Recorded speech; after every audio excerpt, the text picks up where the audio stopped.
Tartare, ce lieu situé au plus profond des enfers, est maudit entre tous. C'est la prison des dieux déchus, des héros bannis et des grands criminels. Mais avant d'être un lieu, Tartare fut un dieu, une divinité née du chaos primordial. Dès sa naissance, Gaïa, la terre, précipita Tartare au plus profond de ses entrailles, le transformant en une région inaccessible dont on ne peut revenir. Sur cette région règne désormais Hadès, le seigneur des enfers. Dans le Tartare sont maintenus captifs tous ceux que Zeus a frappés de son courroux.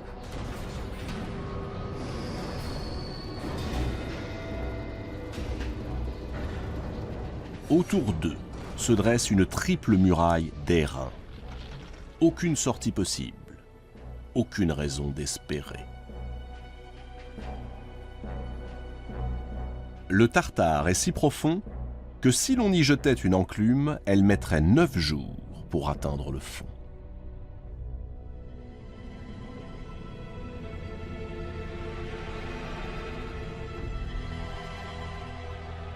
Quelque part, enveloppés dans des brumes de soufre, montent les cris des damnés. Ici, les fils d'Ouranos et de Gaïa, les titans, coupables de s'être révoltés contre Zeus. Plus loin, les géants. Se croyant invincibles en raison de leur taille monstrueuse, ils osèrent déclarer la guerre aux maîtres de l'Olympe. Ils ont perdu. Mais les titans et les géants ne sont pas seuls à croupir dans le Tartare, cette prison infâme. Il y a aussi des hommes, des personnages de légende qui, un jour, portés par leur orgueil, se sont crus plus forts que les dieux.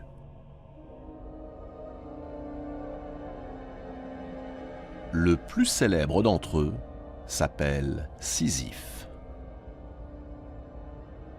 Sisyphe était le fils du dieu Éole, maître et régisseur des vents.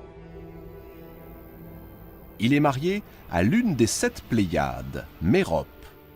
Il appartient à cette lignée d'individus rusés qui trouvent toujours le moyen de tromper leurs semblables et même les dieux. Fondateur de la ville de Corinthe, Sisyphe a su développer dans sa cité le commerce et la navigation. Mais en dépit de cela, ou à cause du grand désordre que cela avait apporté, il est considéré par tous ses sujets comme un personnage peu fiable. Parmi ses très nombreuses richesses, Sisyphe possède un magnifique troupeau, tout aussi beau que celui de son voisin, Autolycos, le fils du dieu Hermès. Autolycos est passé maître dans l'art de voler. Son père lui a donné le pouvoir de métamorphoser toutes les bêtes qu'il dérobe, de donner des cornes à celles qui n'en ont pas, de rendre noires celles qui sont blanches, et inversement.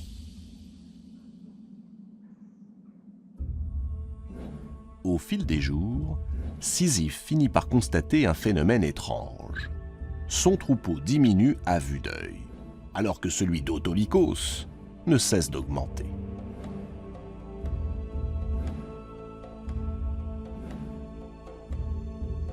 Il connaît la réputation d'Autolycos. Le coupable ne peut être que lui. Alors, pour confondre le voleur, Sisyphe imagine un stratagème.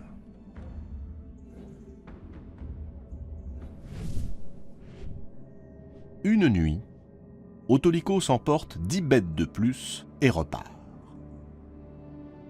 Sans le savoir, il vient de tomber dans le piège imaginé par Sisyphe.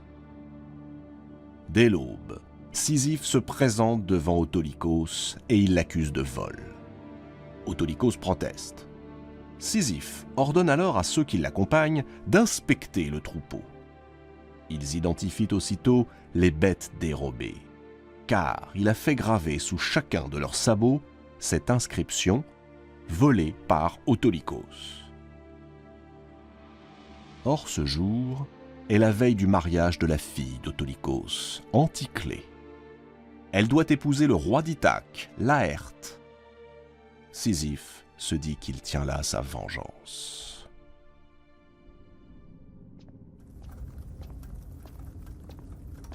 Laissant à ses témoins le soin de punir le voleur, il fait irruption dans la maison et viole la pauvre Anticlée.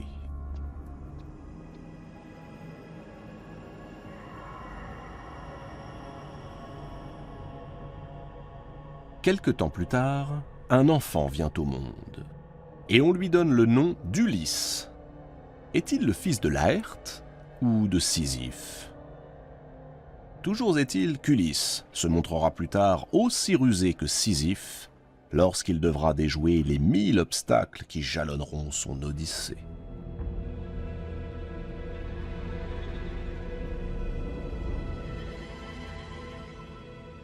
Mais une seconde affaire vaut à Sisyphe de partager le sort des damnés.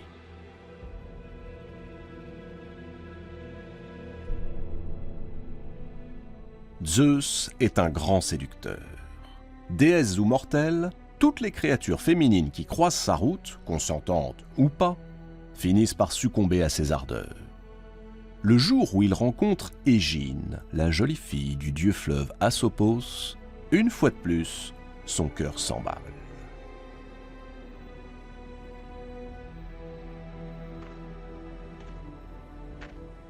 Zeus prend l'apparence d'un aigle,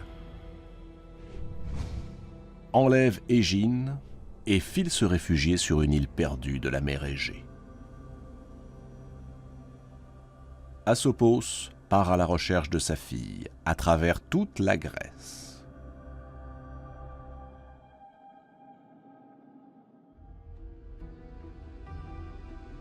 Au moment où Asopos va se résigner, Sisyphe l'interpelle du haut de la tour qui domine sa citadelle. Il a fait construire cet édifice pour voir arriver tous les voyageurs. Puis il les intercepte et les rançonne. Depuis son promontoire, Sisyphe a tout vu des manigances de Zeus. Il propose un marché au père éploré. Une source en échange du nom du ravisseur. Une source perpétuelle qui permettrait à Sisyphe d'irriguer les terres arides qui entourent Corinthe. Asopos accepte et fait aussitôt jaillir les eaux d'une fontaine. Alors, Sisyphe lance à la face du monde le nom du coupable, Zeus. Zeus n'a rien manqué de la scène. D'abord, le viol d'Anticlée, et maintenant cette dénonciation, un acte d'impiété qu'il ne peut tolérer. Il envoie à Sisyphe la plus désagréable visiteuse qui soit, Thanatos, la divinité de la mort.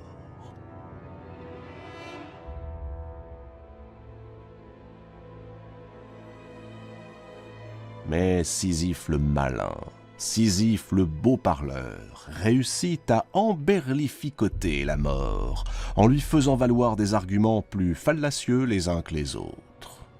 Il parvient même à l'enchaîner au plus profond de l'une des prisons de sa citadelle. Peu à peu, l'enfer se dépeuple, puisque la mort prisonnière ne peut plus assurer sa fauche quotidienne. Une effroyable tragédie s'annonce. Si rien n'est fait, alors la terre regorgera d'humains et il n'y aura jamais assez de place pour tous les contenir.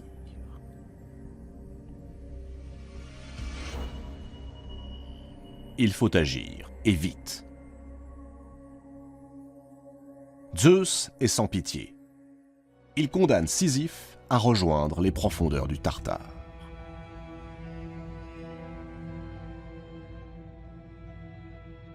Mais le rusé Sisyphe a encore un tour dans son sac.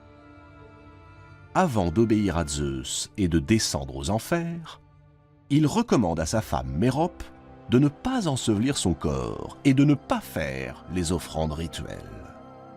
Mérope, bien que surprise, accepte. Une fois aux enfers, le condamné marche droit vers Perséphone, la reine du monde souterrain. Il lui déclare sur un ton affligé qu'étant mort sans sépulture, il ne doit pas se trouver là. On aurait dû le laisser sur l'autre rive du Styx. Il ajoute, larmoyant, que sa femme a fait preuve d'une impardonnable impiété, qu'il se soumette à la sentence de Zeus, mais qu'il demande la permission de revenir sur Terre afin de faire le nécessaire pour son enterrement et pour châtier celle qui a manqué à ses devoirs. Il s'engage à être de retour dès que les rites auront été accomplis.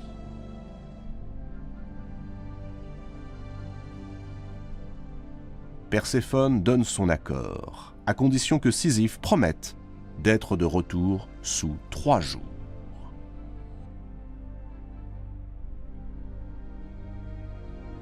Sisyphe remonte vers la lumière et, bien évidemment, renie sa promesse. Cette fois, Zeus, exaspéré, foudroie Sisyphe.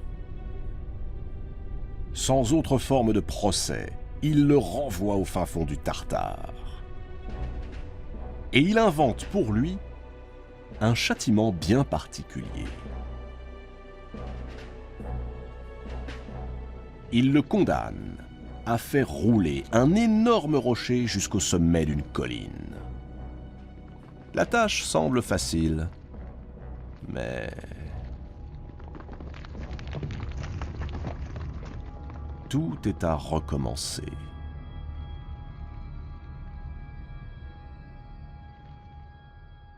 Ce travail absurde a frappé l'imagination populaire, au point que le châtiment de Sisyphe est devenu le symbole de la condition humaine.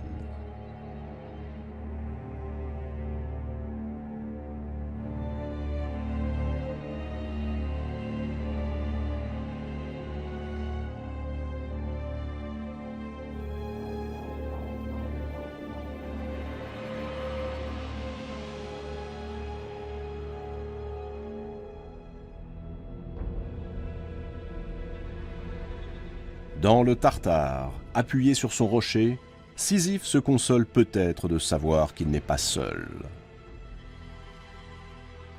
Depuis qu'il est là, il a vu bien des personnages illustres. Atlas, condamné à porter le monde sur ses épaules. Mais aussi Encélade, Ixion et d'autres dont il a oublié les noms. Et voilà qu'aujourd'hui vient d'apparaître un nouveau condamné. On le mène non loin de là, de l'autre côté de la colline, jusqu'à un lac. Sisyphe connaît cet homme. C'est un roi, le roi de Phrygie, Tantale. Tantale est le fils de Zeus et de la nymphe Pluto. Il a épousé la fille du dieu Pactole.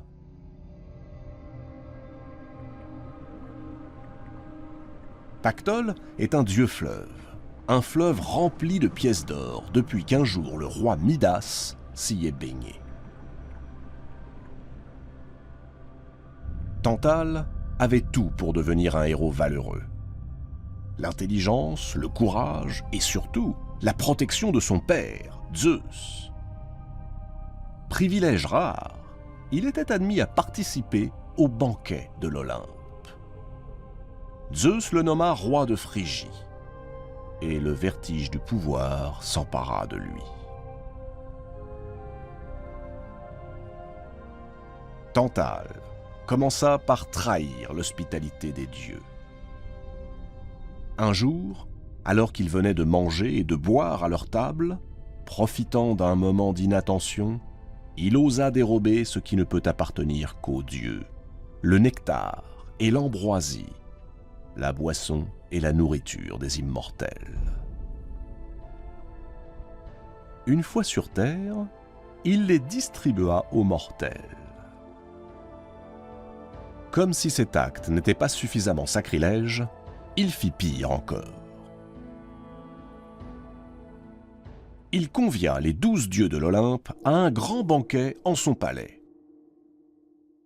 Mais alors que ses hôtes prenaient place, Tantale s'aperçut que les provisions seraient insuffisantes pour tous les nourrir. Sans doute aurait-il pu avouer la vérité aux dieux. Il préféra mentir, et il opta pour le pire. Il fit venir près de lui son fils, Pélops, et l'entraîna dans les cuisines du palais. À l'abri des regards, il l'étrangla et se mit à le tailler en pièces. Puis il mélangea la chair de son fils à la nourriture qu'il s'apprêtait à servir aux dieux.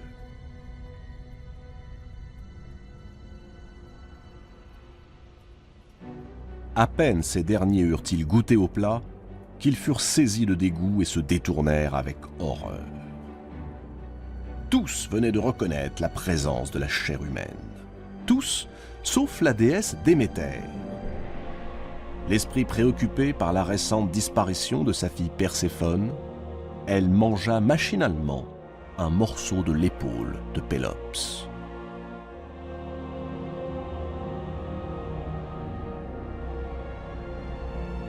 Zeus, partagé entre l'écœurement et la colère, ordonna que l'on jette Tantale aux enfers.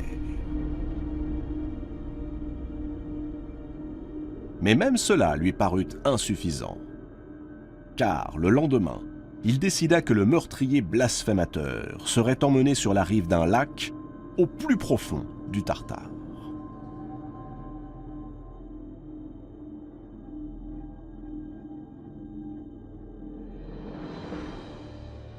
Et le voici, Tantale, roi et demi-dieu déchu.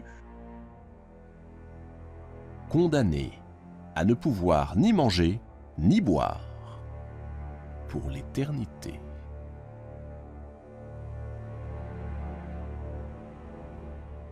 À sa droite, le fruit que porte un arbre sur la rive. C'est une belle poire, bien luisante, bien appétissante. Autour de lui, jusqu'au cou, une eau fraîche et transparente. Mais à peine se penche-t-il pour boire que l'eau se retire. Il ne reste que de la boue noire.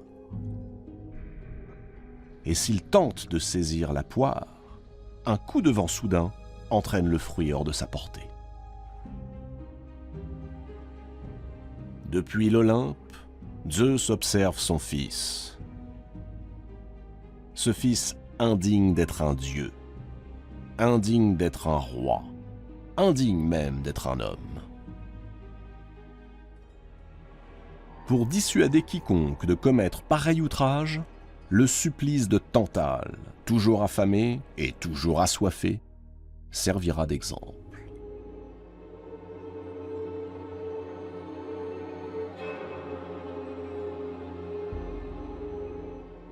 Si Zeus est redoutable dans le châtiment, il sait aussi se montrer magnanime. Il décide de ressusciter l'infortuné Pélops. Il charge Hermès de rassembler le corps démembré de l'enfant, de le faire bouillir dans un chaudron auquel il confère des vertus magiques.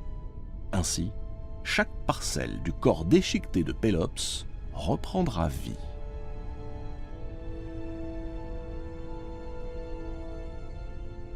Le roi des dieux convoque ensuite Clotho, l'une des trois moires, ces déesses qui filent et coupent le fragile fil de l'existence, et il lui donne pour mission de reconstituer le corps du jeune homme. Clotho a presque achevé son œuvre lorsqu'elle s'aperçoit qu'il manque un membre, l'épaule que Déméter a mangée par inadvertance. Alors, la déesse fabrique une épaule en ivoire et elle lui insuffle la vie. Depuis ce jour, tous les descendants de Pélops portent une tache blanche juste au niveau de l'épaule.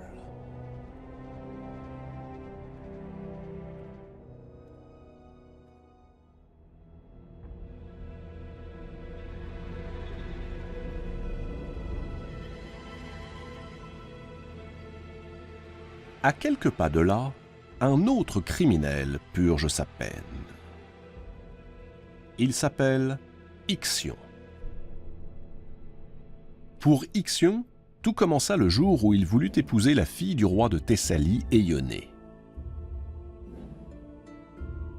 Pour le convaincre, Ixion s'engagea à offrir à la jeune femme les présents les plus admirables. Éionée accepta et le mariage fut célébré. Le lendemain, Éionée réclama les cadeaux promis à sa fille. « Il n'y en aura pas, répliqua Ixion. Et il signifia avec dédain qu'il avait changé d'avis. La brouille s'installa entre les deux hommes. Éionée menaça Ixion des pires représailles. Effrayé, ce dernier se hâta d'inviter son beau-père à un banquet de réconciliation. Éionée accepta. Il pénétra dans le palais d'Ixion. Ixion l'accueillit, puis il l'entraîna vers la salle où était dressée la table du banquet. Alors qu'il parvenait à la hauteur d'une fosse où brûlait un grand feu, Ixion poussa violemment son beau-père. Éionée s'écrasa sur les braises ardentes. Lorsqu'elles apprirent ce crime odieux, pas une seule des divinités de l'Olympe n'accepta de purifier Ixion. Pas une, sauf Zeus. Il prit le criminel en pitié, et non seulement il le purifia, mais il le convia aussi à sa table.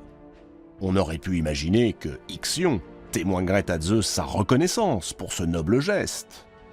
Au contraire. À peine installé à table, il se comporta de la manière la plus ingrate qui soit. Il tenta de séduire Héra, la propre épouse de Zeus. Cette fois, Ixion avait dépassé les bornes.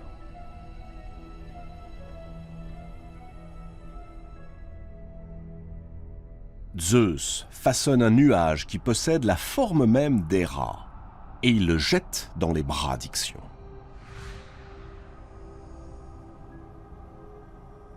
Emporté par le désir, égaré par l'ivresse, Ixion ne se rend pas compte qu'il tient entre ses bras une créature illusoire, un double de Héra.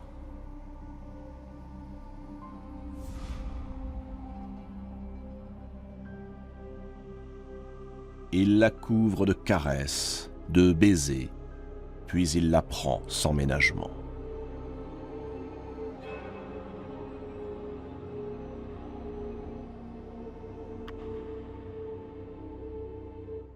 De cette union naîtra un être hybride, mi-homme, mi-cheval. On l'appellera Centaure. Alors que Ixion est persuadé qu'il a conquis le cœur de la reine de l'Olympe, Zeus met fin à ses ébats. Il s'empare d'Ixion et le précipite aux enfers. Là, il est attaché à une roue enflammée. Une roue qui tournera sur elle-même jusqu'à la fin des temps. Elle tourne toujours.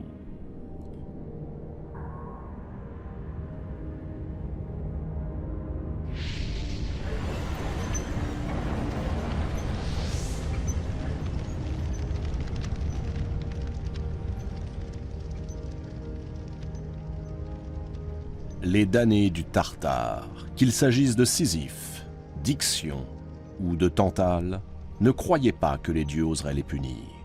Ils ont commis des crimes plus atroces les uns que les autres, sans se soucier des conséquences. Mais s'il est une chose que les dieux ne supportent pas, c'est bien que de simples mortels s'imaginent invincibles.